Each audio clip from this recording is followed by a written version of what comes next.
Ito si Sir Restituto, Sir Tot for short. Sa trabaho, laging subsob. Siya ang male version ni Ligaya dahil wala siyang pahinga. Kahit magbanyo nga, pinagpapaliban pa niya. Ngayon, susurpresahin namin siya.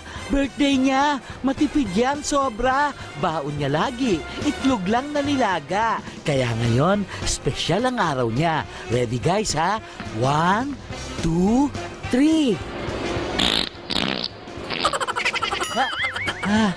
Happy birthday. Happy birthday to... sige guys. Okay na guys. Tara na guys. Happy birthday. Sir Tot. Happy. Ang bantot. Ah!